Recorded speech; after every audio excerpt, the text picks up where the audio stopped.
This is the second video of the laws and indices. So in this video, we are going to discuss further about the negative indices and the fractional indices. So we'll start our discussion with the negative indices. So the negative indices doesn't necessarily means that the value is negative. It only means that the you're getting the reciprocal of the value that you're having. So reciprocal basically means the flip of a number. So we'll take a example. Let's take 2 upon 3. So basically, if you want to take the reciprocal of this number, you just have to flip the numbers the flip the top and bottom. So it would be like 3 over 2. So here also you just need to do the same thing. Here, since you are getting 2 over minus 1, so this means that 2 over 1. So you can convert this minus 1 into a positive 1 by taking the reciprocal of that, so which is 1 over 2. So this is what basically you need to do when you're trying to convert a negative indices into a positive one. All right, let's move to the second one scenario. Here it is 4 over minus 2. So as it explains here, it means that 4 over 2 means 4 into 4, right? And over 1. So if you want to remove this minus sign, you just have to take the reciprocal of that. So basically it means that 1 over 4 to the power 2, or else 1 over 4 times 4 is 16. So you can take that. So this is the way to take the reciprocal of the value. Let's move to another example. 5 over minus 3. So it means that 5 over 5 times into 5 times into 5 is 125. So in order to remove the minus, right, I'm taking the reciprocal 5 over 3, or else 1 over 125 would be my answer. With this, let's move to this exercise. You can pause the video and complete the sums. After that, we'll start our discussion.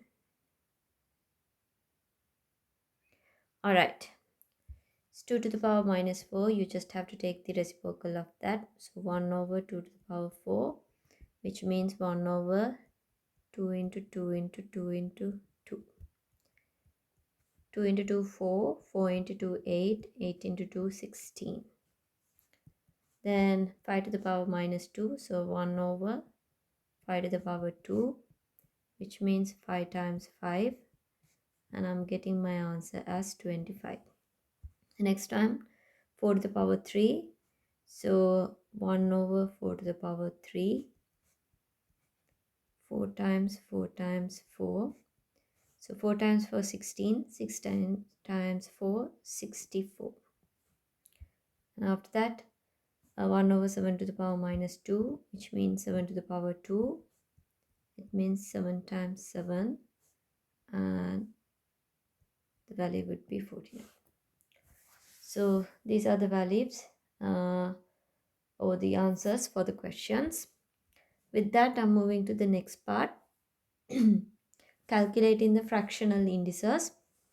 If you want to calculate the fractional indices, here when you get a fractional indices, you always need to consider the number on the bottom as the root.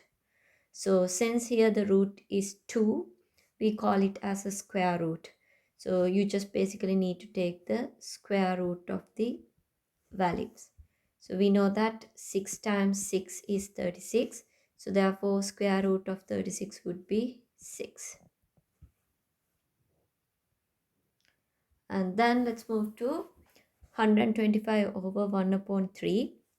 So here also 125 over 1 upon 3. 3 means the root.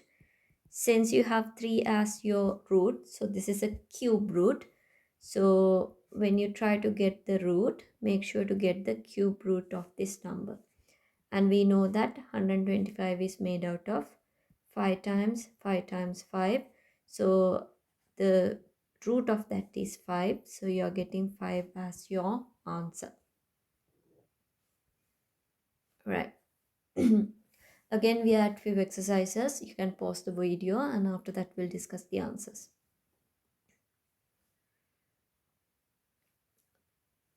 Alright. So let's discuss the answers.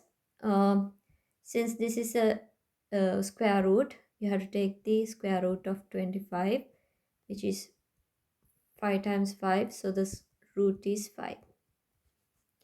Here 81 into square root, again you have to take the square root of 81, which is 9 times 9. So this root would be 9. Now we get a cube root of 8. So cube root of 8 is equal to 2 times 2 times 2. So 2 would be your root. Alright, so that's about the negative indices and the fractional indices. So now I'm going to combine these two together, right? And we are going to discuss about the negative fractional indices.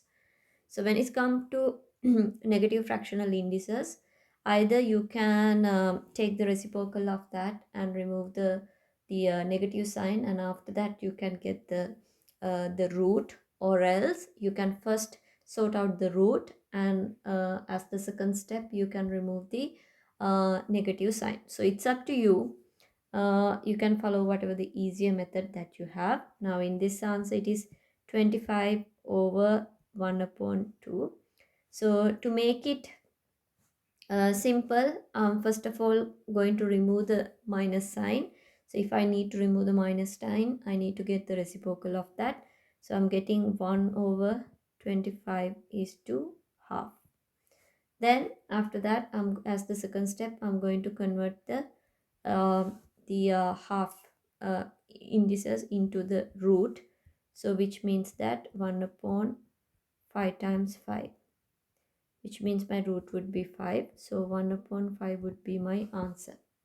If you really like, you can take the root first, and then you can remove the minus. In that case, 25 into half root would be minus, 5 times 5, or else 25, right? So then you get 5 as your answer. So 5 to minus 1 is the value that is left with you.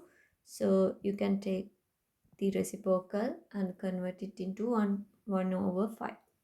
So it's up to you. Either you can convert the value into a positive one, and then you can take the root, or else you can take the root and convert the value into a positive sign. So it's up to you to follow whatever the easier method that you want to do. All right, let's move to the next exercise. 125 over minus 1 over third. So I'm going to remove the minus first. So 1 over 125 over 1 over third. Now I'm going to get the cube root of this. So 1 over root of 125, which means that 1 over 5 into 5 into 5. And root of that is 1 over 5. So I hope you get an idea about the negative indices, fractional indices, and the negative fractional indices. So let's meet with the third video in relation to the indices. Thank you.